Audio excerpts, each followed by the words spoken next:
Hi, എല്ലാവർക്കും നമസ്കാരം. Online tuition പ്ലാറ്റ്ഫോമിലേക്ക് സ്വാഗതം. അപ്പോൾ നമ്മൾ ഇന്നത്തെ ക്ലാസ്സിൽ ഡിസ്കസ് ചെയ്യാൻ പോകുന്നത് ബുദ്ധമതവും ജൈനമതവുമാണ്. നമ്മുടെ സിലബസിനകത്ത് വേദിക് ഏജ്, ബുദ്ധിസം, ജൈനിസം എന്നാണ് കൊടുത്തിരിക്കുന്നത്. അപ്പം അതിനകത്ത് വേദകാലഘട്ടം തൊട്ട് ബുദ്ധമതം, ജൈനമതം ഇതാണ് നമ്മൾ ഇന്നത്തെ ക്ലാസ്സിൽ ഡിസ്കസ് ചെയ്യാൻ പോകുന്നത്. അപ്പോൾ നമുക്ക് ക്ലാസ്സിലോട്ട് കടക്കാം. ആദ്യം എന്താണ് വേദകാലഘട്ടം എന്ന് നോക്കാം. വേദകാലഘട്ടം എന്ന് പറയുന്നത് 1500 ബി സി തൊട്ട് 600 BC വരെയുള്ള കാലഘട്ടമാണ് വേദകാലഘട്ടം എന്ന് പറയുന്നത്. എന്താണ്? 1500 തൊട്ട് 600 BC വരെയുള്ള കാലഘട്ടമാണ് വേദകാലഘട്ടം എന്ന് അറിയപ്പെടുന്നത്. അതുപോലെ ആര്യന്മാരുടെ കാലഘട്ടമാണ് വേദകാലഘട്ടം എന്ന് അറിയപ്പെടുന്നത്. ആരുടെ കാലഘട്ടമാണ്? ആര്യന്മാരുടെ കാലഘട്ടം. ആര്യന്മാരാരാണ്? മധ്യേഷ്യയിൽ നിന്നും വന്നവരാണ് ആര്യന്മാർ എന്നാണ് കരുതപ്പെടുന്നത്. അവരുടെ പ്രധാന തൊഴിൽ കൃഷിയായിരുന്നു. മധ്യേഷ്യയിൽ നിന്നും വന്നവരാണ് ആര്യന്മാർ. അവരുടെ പ്രധാന തൊഴിലാണ് കൃഷി. ആര്യന്മാരുടെ കാലഘട്ടമാണ് വേദകാലഘട്ടം എന്ന് അറിയപ്പെടുന്നത്. ഇനി ആരാണ് മാക്സ് മുള്ളർ എന്ന് പറയുന്നത്?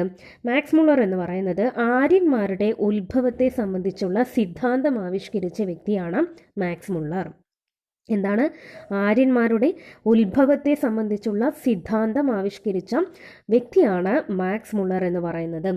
ഇനി വേദകാലഘട്ടത്തിൽ നമ്മൾ പ്രധാനമായിട്ടും ഏറ്റവും പ്രധാനപ്പെട്ട 4 വേദങ്ങളാണ് ഋഗ്വേദം, യജുർവേദം, സാമവേദം, അഥർവവേദം. എന്തൊക്കെയാണ് 4 വേദങ്ങൾ?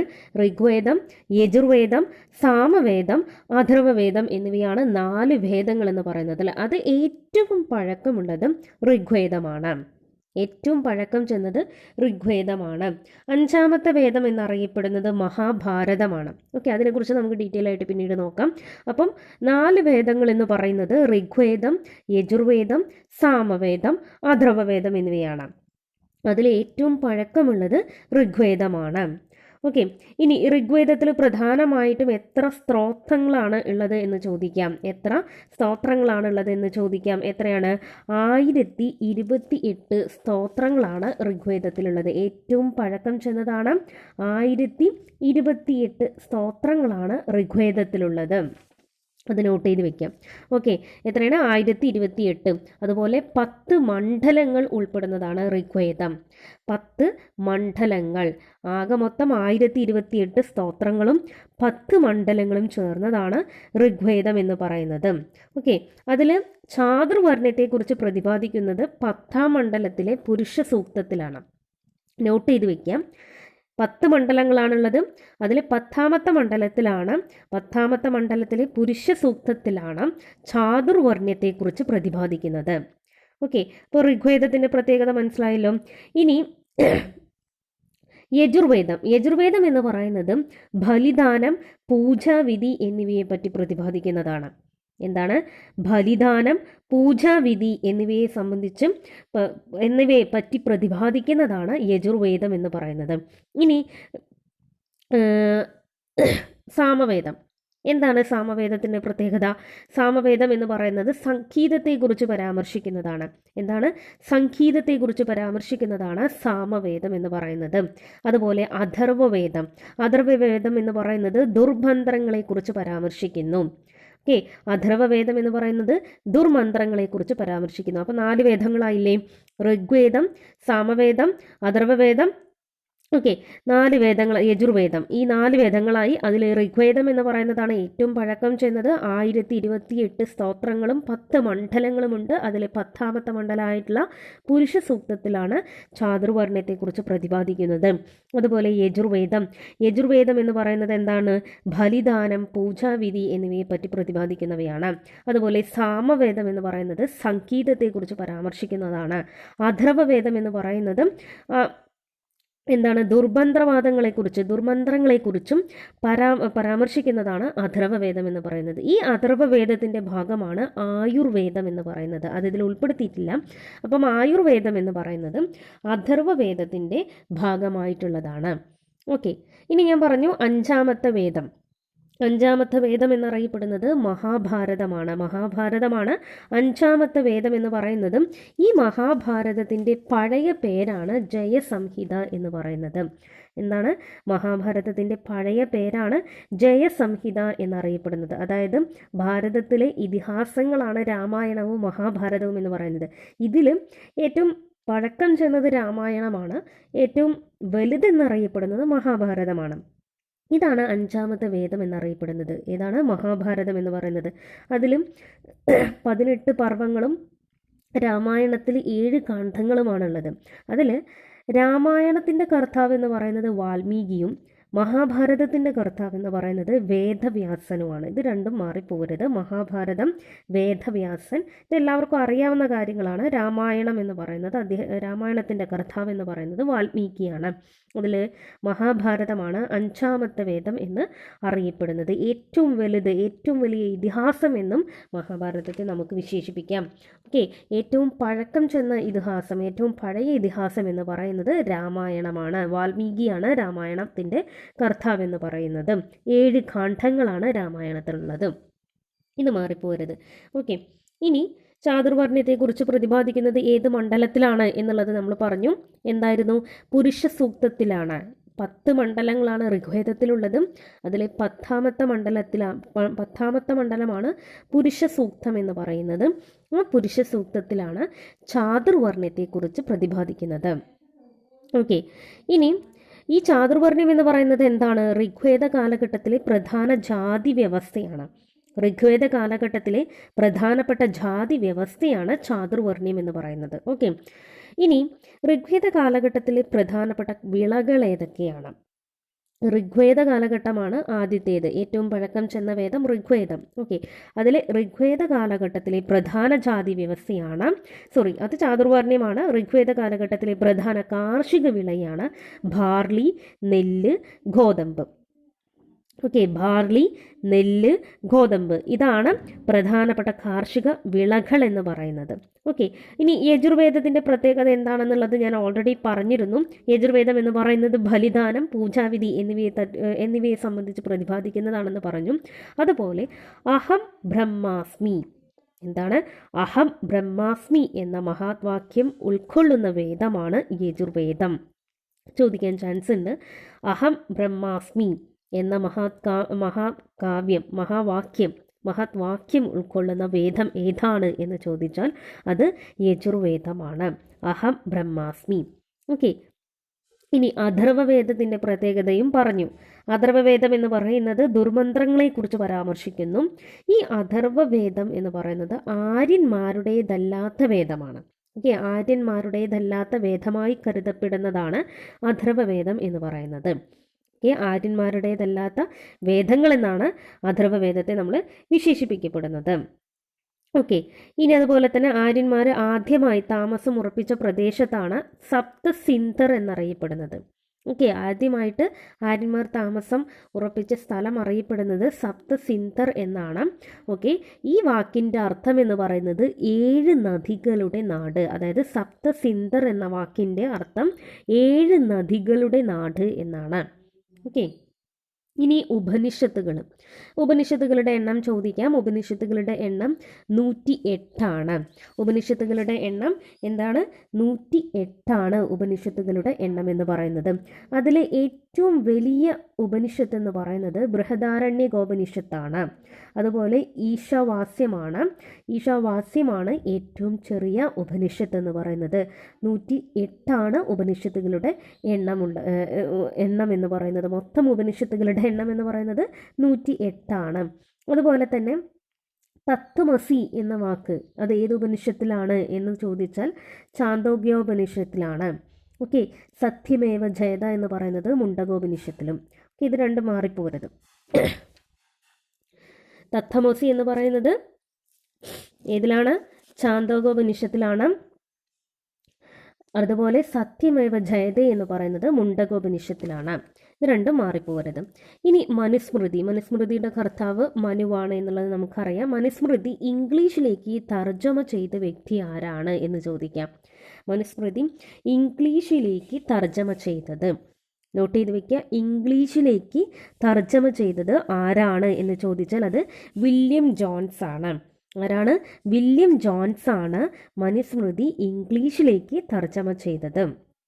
ഓക്കെ, അപ്പം ഋഗ്വേദത്തെക്കുറിച്ചും സാമവേദത്തെക്കുറിച്ചും അഥർവവേദത്തെക്കുറിച്ചും യജുർവേദത്തെക്കുറിച്ചും ഒരു ഏകദേശ ഐഡിയ കിട്ടി.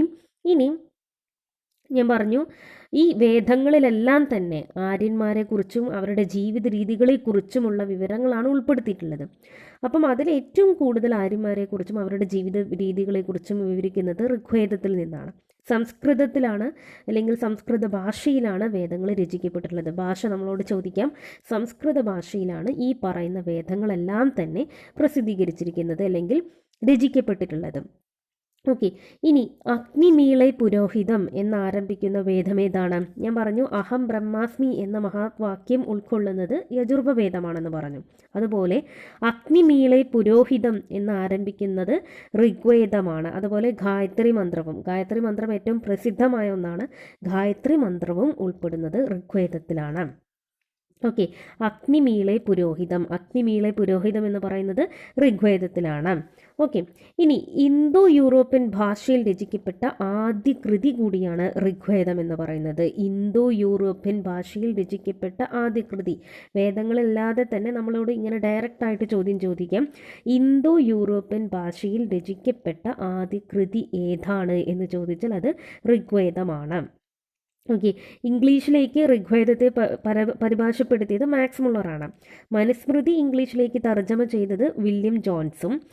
ഋഗ്വേദം എന്ന് പറയുന്നത് മാക്സ് മുള്ളറാണ്. മാറിപ്പോരുത്, നോട്ട് ചെയ്ത് വെക്കുക. മനുസ്മൃതി വില്യം ജോൺസ് ആണ് ഇംഗ്ലീഷിലേക്ക് തർജ്ജമ ചെയ്തത്. ഋഗ്വേദം ഇംഗ്ലീഷിലേക്ക് പരിഭാഷപ്പെടുത്തിയത് മാക്സ് മുള്ളറാണ്. മലയാളത്തിലേക്ക് ഋഗ്വേദം പരിഭാഷപ്പെടുത്തിയത് വള്ളത്തോളാണ്. ഓക്കെ, മലയാളത്തിലേക്ക് വള്ളത്തോളും ഇംഗ്ലീഷിലേക്ക് മാക്സ് മുള്ളറുമാണ് ഋഗ്വേദത്തെ പരിഭാഷപ്പെടുത്തിയിട്ടുള്ളത്. അതുപോലെ തന്നെ സാമവേദത്തിൻ്റെ ഒരു പ്രത്യേകതയാണ് സംഗീതത്തെക്കുറിച്ചാണ് ഇതിൽ പ്രതിപാദിക്കുന്നതെന്ന് പറയുന്നു, അല്ലേ? യജുർവേദം എന്ന് പറയുന്നത് ആര്യന്മാരുടെ അഥർവവേദത്തിൻ്റെ ഉപവേദമാണ് എന്നാണ് പറയുന്നത്. ആര്യന്മാരുടെ അഥർവവേദത്തിൻ്റെ ഉപവേദമായിട്ടാണ് യജുർവേദം കണക്കാക്കുന്നത്. ഓക്കെ, ഈ അഥർവവേദത്തിലാണ് യുദ്ധം ആരംഭിക്കുന്നത് മനുഷ്യ മനസ്സിലാണ് എന്ന് പറയുന്നത്. യുദ്ധം ആരംഭിക്കുന്നത് മനുഷ്യ മനസ്സിലാണ് എന്ന് പറയുന്നത് അഥർവവേദത്തിലാണ്. ഓക്കെ, അതുപോലെ ഞാൻ പറഞ്ഞു ഉപനിഷത്തുകളുടെ എണ്ണം എന്ന് പറയുന്നത് 108 ഉപനിഷത്തുകളുടെ എണ്ണം എന്ന് പറഞ്ഞു. ഈ ഉപനിഷത്തുകൾ എന്ന് പറയുന്നത് വേദങ്ങളുടെ ഭാഗമാണ്. അതുകൊണ്ടാണ് അതിനെ വേദാന്തം എന്നറിയപ്പെടുന്നത്. ഓക്കെ, ഉപനിഷത്തുകൾ അറിയപ്പെടുന്നത് എന്താണ്? വേദാന്തം എന്ന പേരിലാണ്. 108 മൊത്തം ഉപനിഷത്ത് എന്ന് പറഞ്ഞു. അതിൽ എന്താണ് ഏറ്റവും വലുത് ഏതാണ്, ഏറ്റവും ചെറുത് ഏതാണെന്നുള്ളത് ഞാൻ ഓൾറെഡി പറഞ്ഞു. ബൃഹദാരണ്യകോപനിഷത്താണ് ഏറ്റവും വലിയ ഉപനിഷത്തും ഈശാവാസ്യമാണ് ഏറ്റവും ചെറിയ ഉപനിഷത്ത് എന്ന് പറയുന്നത്. ഓക്കെ, ഇനി വാൽമീകി ആരാണെന്ന് പറഞ്ഞു. വാൽമീകി ആരാണ്? രാമായണത്തിൻ്റെ കർത്താവാണ്. ഓക്കെ, അപ്പം ഈ വാൽമീകിയുടെ ആദ്യ പേരെന്താണ് എന്ന് ചോദിക്കാം. രത്നാകരൻ എന്നാണ് വാൽമീകിയുടെ ആദ്യ പേരെന്ന് പറയുന്നത്. രത്നാകരൻ. അതുപോലെ കേരളത്തിൻ്റെ വാൽമീകി അല്ലെങ്കിൽ കേരള വാൽമീകി എന്നറിയപ്പെടുന്നത് വള്ളത്തോളാണ്. വള്ളത്തോൾ എന്താണ്? ഋഗ്വേദം മലയാളത്തിലേക്ക് പരിഭാഷപ്പെടുത്തി. വള്ളത്തോളാണ് കേരള വാൽമീകി എന്ന് അറിയപ്പെടുന്നത്. ഓക്കെ, ഇനി ജയസംഹിത അതുപോലെ തന്നെ ശതസഹസ്ര സംഹിത എന്നിങ്ങനെയൊക്കെ അറിയപ്പെടുന്നത് മഹാഭാരതമാണ്. കാരണം ജയസംഹിത എന്ന് പറയുന്നത് മഹാഭാരതത്തിൻ്റെ പഴയ പേരാണ്. അപ്പോൾ ജയസംഹിത, ശതസഹസ്ര സംഹിത എന്നൊക്കെ അറിയപ്പെടുന്നത് മഹാഭാരതമാണ്. ഓക്കെ, ഇനി മഹാഭാരതത്തിൻ്റെ ആത്മാവ് എന്നറിയപ്പെടുന്നത് എന്താണ്? മഹാഭാരതത്തിൻ്റെ ആത്മാവ് ഭഗവത്ഗീതയാണ് മഹാഭാരതത്തിൻ്റെ ആത്മാവ് എന്ന് അറിയപ്പെടുന്നത്. ഓക്കെ, ഇനി മഹാഭാരതത്തിൽ 25 മുതൽ 45 വരെയുള്ള ശ്ലോകങ്ങളാണ് ഭീഷ്മപർവത്തിൽ 25 തൊട്ട് 45 വരെയുള്ള ശ്ലോകങ്ങളാണ് ഭഗവത്ഗീത എന്ന് പറയുന്നത്. ഓക്കെ, ഇനി പുരാണങ്ങൾ എന്ന് പറയുന്നത്, പ്രധാനപ്പെട്ട പുരാണങ്ങൾ എന്ന് പറയുന്നത് 18, ഉപപുരാണങ്ങൾ എന്ന് പറയുന്നത് 18. ഓക്കെ, ഇനി മഹാഭാരതമാണ് 5ാം വേദം എന്നറിയപ്പെടുന്നത്. അതുപോലെ മനുസ്മൃതി ഇംഗ്ലീഷിലേക്ക് പരിഭാഷപ്പെടുത്തിയത് വില്യം ജോൺസ് ആണ്. ഋഗ്വേദം എന്താണ്? മാക്സ് മുള്ളറാണ്. ഇത് രണ്ടും മാറിപ്പോരുത്. അതുപോലെ ഭാരതീയ തർക്കശാസ്ത്രം എന്നറിയപ്പെടുന്നത്, ഭാരതീയ തർക്കശാസ്ത്രം, ഇന്ത്യൻ ലോജിക്, ഭാരതീയ തർക്കശാസ്ത്രം എന്നറിയപ്പെടുന്നത് ന്യായവാദമാണ്. എന്താണ്? ന്യായവാദമാണ്. അതാരാണ്? ഗൗതമനാണ് അതിൻ്റെ ഉപജ്ഞാതാവ് എന്ന് പറയുന്നത്. ഓക്കെ, ഗൗതമനാണ് ഭാരതീയ തർക്കശാസ്ത്രം എന്നറിയപ്പെടുന്ന ന്യായവാദത്തിൻ്റെ ഉപജ്ഞാതാവ് എന്നറിയപ്പെടുന്നത്. അതുപോലെ ഭാരതീയ കണികാ സിദ്ധാന്തം എന്നറിയപ്പെടുന്നത് വൈശേഷിക ദർശനമാണ്. ഓക്കെ, വൈശേഷിക ദർശനമാണ് ഭാരതീയ കണികാ സിദ്ധാന്തം എന്നറിയപ്പെടുന്നത്. ഇതിൻ്റെ ഉപജ്ഞാതാവ് എന്ന് പറയുന്നത് ഖണാഥനാണ്. ആരാണ്? ഖണാഥനാണ് ഭാരതീയ കണികാ സിദ്ധാന്തത്തിൻ്റെ ഉപജ്ഞാതാവ് എന്ന് അറിയപ്പെടുന്നത്.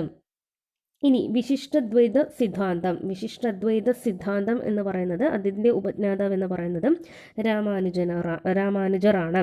ഓക്കെ, വിശിഷ്ട അദ്വൈത സിദ്ധാന്തം രാമാനുജർ. അതുപോലെ പ്രച്ഛന്ന ബുദ്ധൻ എന്നറിയപ്പെടുന്നത് ശങ്കരാചാര്യരാണ്. പ്രച്ഛന്ന ബുദ്ധൻ എന്നറിയപ്പെടുന്നത് ശങ്കരാചാര്യരാണ്. ഓക്കെ, ഇതൊക്കെയാണ് ഇതിൽ പ്രധാനപ്പെട്ടതായിട്ട് വരുന്നത്. നോട്ട് ചെയ്ത് വെക്കുക. അതിൽ തർജ്ജമ ചെയ്തത് മാത്രം നിങ്ങൾ ഏറ്റവും കൂടുതൽ നോട്ട് ചെയ്ത് വെക്കാം. ഭഗവത്ഗീത തർജ്ജമ ചെയ്തത് ചാൾസ് വിൽക്കിൻസ് ആണ്. നോട്ട് ചെയ്ത് വെക്കുക. ഭഗവത്ഗീത ചാൾസ് വിൽക്കിൻസ് ആണ് ഭഗവത്ഗീത തർജ്ജമ ചെയ്തിട്ടുള്ളത്. ഹിതോപദേശം എന്ന് പറയുന്നതും ചാൾസ് വിൽക്കിൻസ് ആണ്. മനുസ്മൃതി പറഞ്ഞു വില്യം ജോൺസ് ആണ്. അർത്ഥശാസ്ത്രം എന്ന് പറയുന്നത് ശ്യാമശാസ്ത്രിയാണ് അർത്ഥശാസ്ത്രം തർജ്ജമ ചെയ്തിട്ടുള്ളത്. ഭഗവത്ഗീത ചാൾസ് വിൽക്കിൻസ് പറഞ്ഞു. ഹിതോപദേശവും ചാൾസ് വിൽക്കിൻസ് ആണെന്ന് പറഞ്ഞു. ഋഗ്വേദവും മേഘദൂതും മാക്സ് മുള്ളറാണ്. മനുസ്മൃതി വില്യം ജോൺസ് ആണ്. ഗീതാഗോവിന്ദം വില്യം ജോൺസ് ആണ്. അഭിജ്ഞാന ശാകുന്തം വില്യം ജോൺസ് ആണ്. ഇത് മൂന്നും വില്യം ജോൺസ് ആണ്. ഏതൊക്കെ? മനുസ്മൃതി, ഗീതാഗോവിന്ദം, അഭിജ്ഞാന ശാകുന്തളം. അതുപോലെ അർത്ഥശാസ്ത്രം എന്ന് പറയുന്നത് ശ്യാമശാസ്ത്രി ഇതിൽ ഉൾപ്പെടുത്തിയിട്ടില്ല, അതുകൊണ്ടാണ് ഇത് റിപ്പീറ്റ് ചെയ്ത് പറയുന്നത്. നോട്ട് ചെയ്ത് വെക്കാം. ഓക്കെ, ഇനി അടുത്തത് ജൈനമതം. എന്താണ് ജൈനമതത്തെക്കുറിച്ച് പറയുന്നത്? വർത്തമാന മഹാവീരനെ കുറിച്ച് നമ്മൾ ഒരുപാട് കേട്ടിട്ടുള്ളതാണ്. വർത്തമാന മഹാവീരനാണ് ജൈനമതം സ്ഥാപിച്ചത്. ആരാണ്? മഹാവീരനാണ് ജൈനമതം സ്ഥാപിച്ചത്. ജൈന എന്ന പദത്തിൻ്റെ അർത്ഥം കീഴടക്കിയവൻ എന്നാണ്. നോട്ട് ചെയ്ത് വെക്കുക. ജൈന എന്ന പദത്തിൻ്റെ അർത്ഥം കീഴടക്കിയവൻ എന്നാണ്. വർത്തമാന മഹാവീരനാണ് ജൈനമതം സ്ഥാപിച്ചത്. മഹാവീരനാണ് ജൈനമതം സ്ഥാപിച്ചത്. ഓക്കെ, ഇനി വർത്തമാന മഹാവീരൻ ജനിച്ചത് വൈശാലിക്ക് സമീപമുള്ള കുണ്ഡല ഗ്രാമത്തിലാണ്. ഇത് നോട്ട് ചെയ്ത് വെക്കുക. ജനനസ്ഥലം കുണ്ഡല ഗ്രാമം, വൈശാലിക്ക് സമീപത്തുള്ള കുണ്ഡല ഗ്രാമത്തിലാണ്. അതേസമയം നിർവ്വാണം പ്രാപിച്ചത് എവിടെയാണ്? പവപുരിയിലാണ്. ഇത് രണ്ടും നോട്ട് ചെയ്ത് വെക്കുക, മാറിപ്പോരുത്. ജനിച്ചത് കുണ്ഡല ഗ്രാമം, നിർവ്വാണം പ്രാപിച്ചത് പവപുരിയിലാണ്. ഓക്കെ, ഇനി ഋഷഭദേവനാണ് ആദ്യ തീർത്ഥങ്കരൻ എന്ന് പറയുന്നത്. ആരാണ്? ഋഷഭദേവനാണ് ആദ്യ തീർത്ഥങ്കരൻ എന്നറിയപ്പെടുന്നത്. ജൈനമതത്തിൻ്റെ ആദ്യ തീർത്ഥങ്കരൻ എന്നറിയപ്പെടുന്നത് ഋഷഭദേവനാണ്. മൊത്തം 24 തീർത്ഥങ്കരനാണുള്ളത്. അതായത് 24ാമത്തതാണ് അവസാനത്തെ എന്ന് പറയുന്നത്. അപ്പം 24ാമത്തതും അവസാനത്തതുമായിട്ടുള്ള തീർത്ഥങ്കരനാണ് മഹാവീരൻ എന്ന് പറയുന്നത്. ഓക്കെ, മഹാവീരൻ എന്ന് പറയുന്നത് 23ാമത്തെ തീർത്ഥങ്കരൻ ആരാണ്? പാർശ്വനാഥനാണ്. നോട്ട് ചെയ്ത് വെക്കുക. പാർശ്വനാഥനാണ് 23ാമത്തെ തീർത്ഥങ്കരൻ എന്നറിയപ്പെടുന്നത്. മഹാവീരൻ എന്ന് പറയുന്നത് 24ാമത്തെ തീർത്ഥങ്കരനാണ്. ഋഷഭദേവൻ എന്ന് പറയുന്നത് ആദ്യ തീർത്ഥങ്കരനാണ്. ആരാണ്? ഋഷഭദേവൻ എന്ന് പറയുന്നത് ആദ്യ തീർത്ഥങ്കരനാണ്. ഓക്കെ, അതുപോലെ ജൈനമത സമ്മേളനം നടന്നത്, ആദ്യമായിട്ട് ജൈനമത സമ്മേളനം നടക്കുന്നത് പാടലീപുത്രത്തിലാണ് ആദ്യമായിട്ട് ജൈനമത സമ്മേളനം നടക്കുന്നത്. രണ്ടാമത്തെ ജൈനമത സമ്മേളനം നടക്കുന്നത് വല്ലഭിയിലാണ്. ഇത് മാറിപ്പോരുത്. ആദ്യ ജൈനമത സമ്മേളനം പാടലീപുത്രം, രണ്ടാമത്തെ സമ്മേളനം നടക്കുന്നത് വല്ലഭിയിലാണ്. ഓക്കെ, വല്ലഭിയിലാണ് രണ്ടാം ജൈനമത സമ്മേളനം. ഇത് രണ്ടും നമ്മളോട് ചോദിക്കാം. അപ്പോൾ ആദ്യം പാടലീപുത്രം, രണ്ടാമത്തത് വല്ലഭിയിലാണ്. ഇനി ആദ്യ ജൈനമത സമ്മേളനത്തിൽ വെച്ചിട്ടാണ് ജൈനമതം രണ്ടായിട്ട് പിരിയുന്നത്. അതായത് ജൈനമതം ദിഗംബരന്മാർ എന്നും ശ്വേതംബരന്മാർ എന്നും അറിയപ്പെടുന്നുണ്ട്. ദിഗംബരന്മാർ, ശ്വേതംബരന്മാർ. അതിലാദ്യം ദിഗംബരന്മാരിൽ നിന്നും ഉദയം കൊണ്ടവരാണ് സംയന്മാരും അതുപോലെ തന്നെ ശ്വേതംബരന്മാരിൽ നിന്നും പിന്നീട് ഉദയം കൊണ്ടവരാണ് തീതപാന്തികൾ എന്നും അറിയപ്പെടുന്നത്. ഓക്കെ, അപ്പം ഇത് രണ്ടും നോട്ട്. ഏറ്റവും പ്രധാനപ്പെട്ടത് ദിഗംബരന്മാരും ശ്വേതംബരന്മാരുമാണ്. ഇവരാണ് ജൈനമതത്തിനെ രണ്ടായിട്ട് പിളർന്നത്. ആദ്യ സമ്മേളനത്തിൽ, അതായത് പാടലിപുത്രത്തിൽ വെച്ച് നടന്ന ആദ്യ സമ്മേളനത്തിലാണ് ജൈനമതം രണ്ടായി പിളരുന്നത്. അതിൽ ദിഗംബരന്മാരുടെ പ്രത്യേകത എന്താണ്? ആകാശത്തെ വസ്ത്രമാക്കിയവർ, അതായത് നഗ്നരായവർ എന്നാണ് ദിഗംബരന്മാർ അറിയപ്പെടുന്നത്. ഓക്കെ, അവരുടെ മഹാവീര സ്വാമിയുടെ ശിഷ്യരാണ് ദിഗംബരന്മാർ. അവർ ഭദ്രബാഹുവായിരുന്നു നേതാവ്. അവരിൽ ഭദ്രബാഹുവാണ് ദിഗംബരന്മാരുടെ നേതാവ് എന്നറിയപ്പെടുന്നത്. ഭദ്രബാഹുവാണ് ദിഗംബരന്മാരുടെ നേതാവ് എന്നറിയപ്പെടുന്നത്. അതായത് ഇനി ശ്വേതംബരന്മാർ എന്ന് പറയുന്നത് ധവള വസ്ത്രങ്ങൾ ധരിക്കുന്നവർ അഥവാ വെളുത്ത വസ്ത്രം ധരിക്കുന്നവരാണ് ശ്വേതംബരന്മാർ എന്നറിയപ്പെടുന്നത്. അത് പാർശ്വനാഥൻ്റെ മാർഗമാണ് അവർ സ്വീകരിച്ചിട്ടുള്ളത്. സ്ഥൂലഭദ്രനാണ് അതിലെ നേതാവെന്ന് പറയുന്നത്. ആരാണ്? സ്ഥൂലഭദ്രനാണ് ശ്വേതംബരന്മാരുടെ നേതാവ് എന്ന് അറിയപ്പെടുന്നത്. ഇനി എന്താണ് അംഘാസ് എന്നറിയപ്പെടുന്നത്?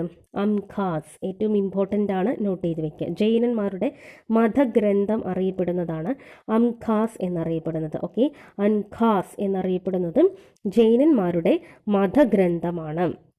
അതുപോലെ ജൈനന്മാർ ഉപയോഗിച്ചിരുന്ന ഭാഷ എന്ന് പറയുന്നത് പ്രാകൃത ഭാഷയാണ് ജൈനന്മാർ ഉപയോഗിച്ച ഭാഷ എന്ന് പറയുന്നത്.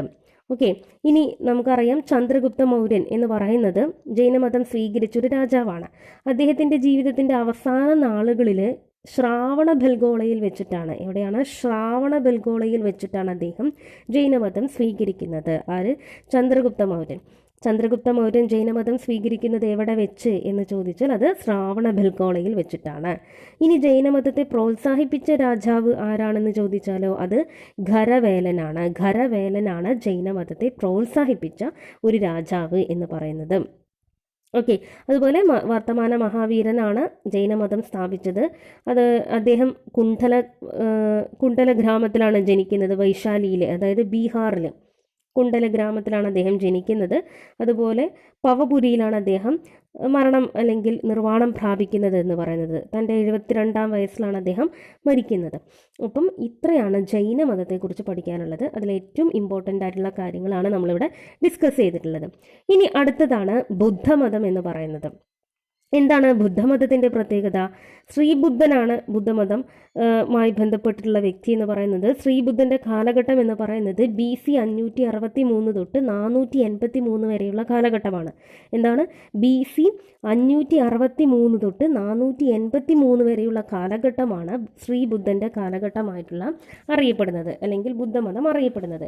ഏഷ്യയുടെ പ്രകാശം എന്നാണ് അദ്ദേഹം വിശേഷിപ്പിക്കപ്പെടുന്നത്. എന്താണ്? ഏഷ്യയുടെ പ്രകാശം എന്ന് വിശേഷിക്കുന്നത് ആരെയാണ് എന്ന് ചോദിച്ചാൽ ശ്രീബുദ്ധനെയാണ്. ഓക്കെ, അപ്പോൾ ബുദ്ധമത സ്ഥാപകനാണ് ഗൗതമ ബുദ്ധൻ എന്ന് പറയുന്നത്. അദ്ദേഹം ജനിച്ചത് ലുംബിനിയിലാണ്. ഓക്കെ, ആരാണ് ബുദ്ധമത സ്ഥാപകൻ എന്ന് പറയുന്നത്? ഗൗതമ ബുദ്ധനാണ്. അദ്ദേഹം ജനിച്ചത് നേപ്പാളിലെ ലുംബിനിയിലാണ്. അതുപോലെ ശാക്യമുനി എന്നറിയപ്പെടുന്നത് ബുദ്ധനാണ്. എന്താണ്? ശാക്യമുനി എന്നറിയപ്പെടുന്നത് ബുദ്ധനാണ്. ബുദ്ധൻ്റെ യഥാർത്ഥ പേരെന്ന് പറയുന്നത് സിദ്ധാർത്ഥനാണ് ബുദ്ധൻ്റെ യഥാർത്ഥ പേരെന്ന് പറയുന്നത്. ഇനി അദ്ദേഹം ആദ്യ പ്രഭാഷണം നടത്തുന്നത് എവിടെയാണ്? സാരാനാഥിലുള്ള ഡീർ പാർക്കിൽ വെച്ചിട്ടാണ് അദ്ദേഹം ആദ്യമായിട്ട് പ്രഭാഷണം നടത്തുന്നത്. അപ്പം ശ്രീബുദ്ധനാണ് സ്ഥാപിക്കുന്നത് ബുദ്ധമതം.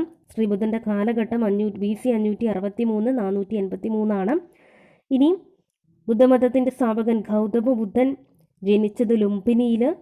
ശാക്യമുനി എന്നറിയപ്പെടുന്നത് ബുദ്ധനാണ്. ബുദ്ധൻ്റെ യഥാർത്ഥ നാമം സിദ്ധാർത്ഥനാണ്. ഇനി മഹാപ്രജാപതി ഗൗതമിയാണ് ബുദ്ധൻ്റെ വളർത്തമ്മ. ആരാണ്? മഹാപ്രജാപതി ഗൗതമിയാണ് ബുദ്ധൻ്റെ വളർത്തമ്മ എന്ന് പറയുന്നത്. ഓക്കെ, ഇനി ബുദ്ധമതത്തിൽ പ്രധാനമായിട്ടും 3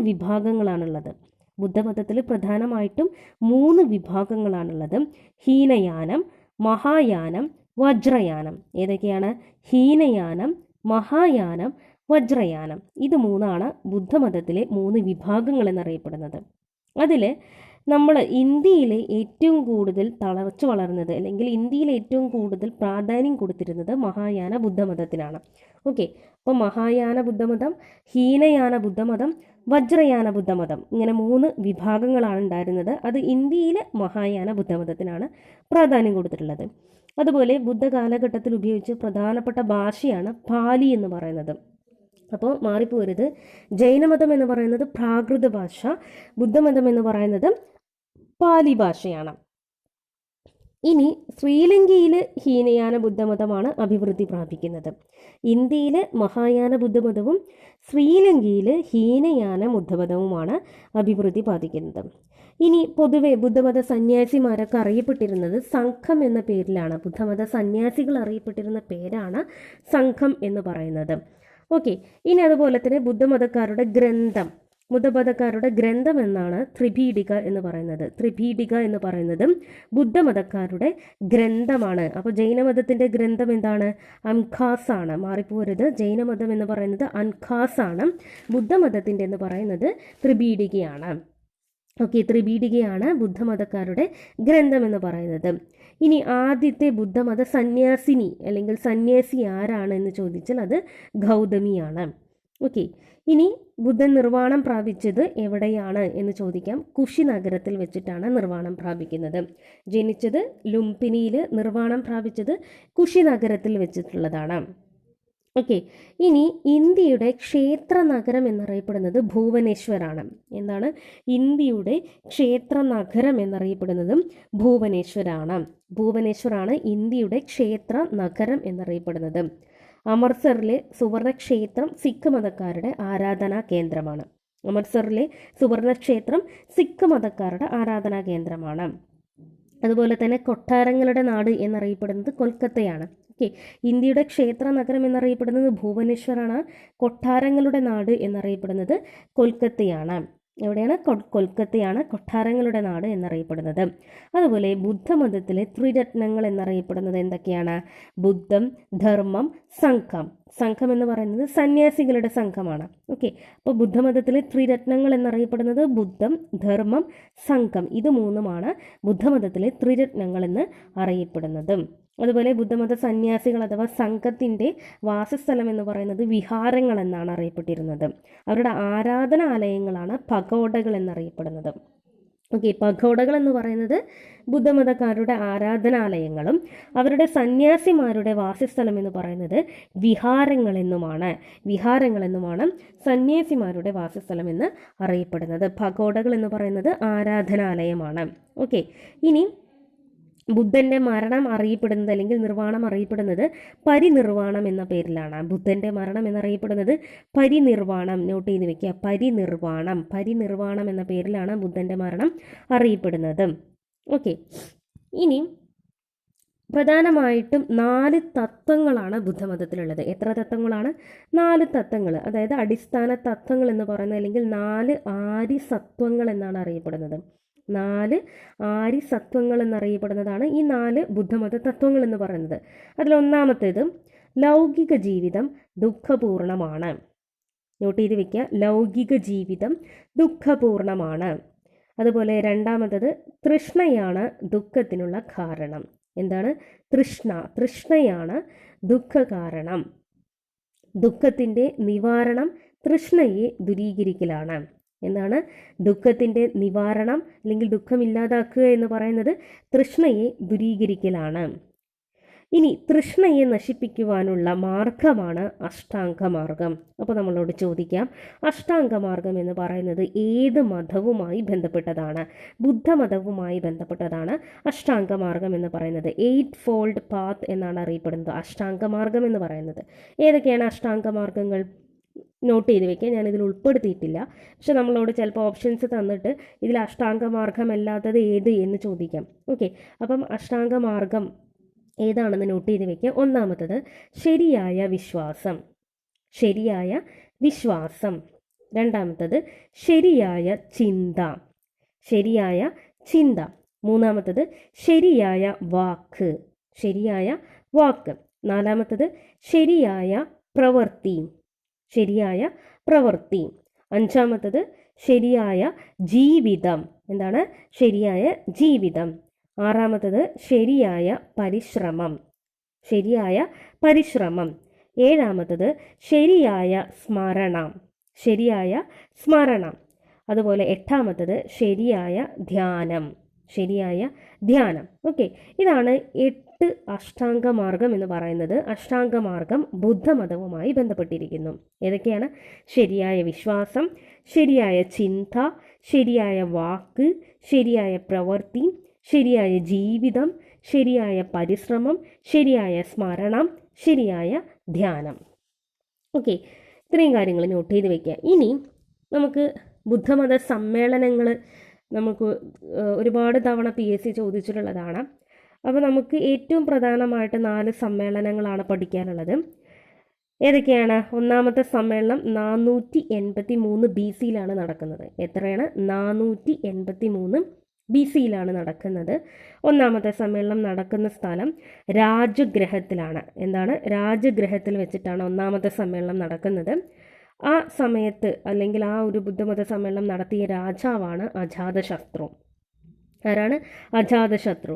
അതിൽ അധ്യക്ഷത വഹിച്ച വ്യക്തിയാണ് മഹാകാശ്യപൻ എന്ന് പറയുന്നത്. ഓക്കെ, മഹാകാശ്യപനാണ് അതിൻ്റെ അധ്യക്ഷത വഹിച്ചത്. ഇനി രണ്ടാമത്തെ സമ്മേളനം നടക്കുന്നത് BC 383-ലാണ്. ഓക്കെ, BC 383 വൈശാലിയിൽ വെച്ച് നടക്കുന്നു. കാലശോകനാണ് നടത്തിയ രാജാവ്. ആരാണ്? കാലശോകനാണ് നടത്തിയ രാജാവ്. സഭാകാമിയാണ് അതിൻ്റെ അധ്യക്ഷൻ. സഭാകാമിയാണ് അതിൻ്റെ അധ്യക്ഷൻ. ഇനി മൂന്നാമത്തെ സമ്മേളനം BC 250. BC 250-ലാണ് മൂന്നാമത്തെ സമ്മേളനം നടക്കുന്നത്. മൂന്നാമത്തെ സമ്മേളനം നടക്കുന്നത് പാടലിപുത്രത്തിലാണ്. അശോകനാണ് നടത്തിയ രാജാവ്. മൊഘാലിപുട്ടത്തിസയാണ് അതിൻ്റെ അധ്യക്ഷൻ എന്ന് പറയുന്നത്. മൊഘാലിപുട്ടത്തിസയാണ് അതിൻ്റെ അധ്യക്ഷൻ എന്ന് പറയുന്നത്. അതുപോലെ നാലാമത്തെ സമ്മേളനം AD 1-ലാണ് നടക്കുന്നത്. AD 1 കാശ്മീരിൽ വെച്ചിട്ടാണ് നടക്കുന്നത്. കനിഷ്കനാണ് നടത്തിയ രാജാവ്. അശ്വഘോഷനാണ് അതിൻ്റെ അധ്യക്ഷൻ. ആരാണ്? അശ്വഘോഷനാണ് അതിൻ്റെ അധ്യക്ഷൻ എന്ന് പറയുന്നത്. ഓക്കെ, അപ്പം ഇത്രയും കാര്യങ്ങളാണ് നമ്മൾ വേദകാലഘട്ടം തൊട്ട് ബുദ്ധമതം, ജൈനമതം, ഇത് ഈ 2 കാര്യങ്ങളിൽ ഏറ്റവും പ്രധാനപ്പെട്ട കാര്യങ്ങളെന്ന് പറയുന്നത്. അതിൽ വേദകാലഘട്ടത്തെക്കുറിച്ച് നമ്മൾ ഇതെല്ലാം വളരെ ഇമ്പോർട്ടൻ്റ് ആയിട്ടുള്ള കാര്യങ്ങൾ തന്നെയാണ്. വേദകാലഘട്ടത്തെക്കുറിച്ച് നമ്മൾ ഒന്നുകൂടി നോട്ട് ചെയ്ത് വെക്കുക. അതുപോലെ ബുദ്ധകാലഘട്ടവും അതിൻ്റെ പ്രധാനപ്പെട്ട മതഗ്രന്ഥം എന്താണെന്നുള്ളത് നോട്ട് ചെയ്ത് വെക്കാം. അപ്പോൾ കൂടുതൽ ക്ലാസ്സുകൾക്കായി എൻ്റെ ചാനൽ സബ്സ്ക്രൈബ് ചെയ്യുക. കൂടാതെ അതിനോടൊപ്പമുള്ള ബെല്ലൈക്കൺ കൂടി പ്രസ് ചെയ്ത് ഓൾ എന്ന ഓപ്ഷൻ കൂടി അമർത്തുക. എങ്കിലും ഞാൻ അപ്ലോഡ് ചെയ്യുന്ന പുതിയ വീഡിയോകൾ നിങ്ങൾക്ക് അപ്പോൾ തന്നെ ലഭിക്കുന്നതായിരിക്കും. താങ്ക്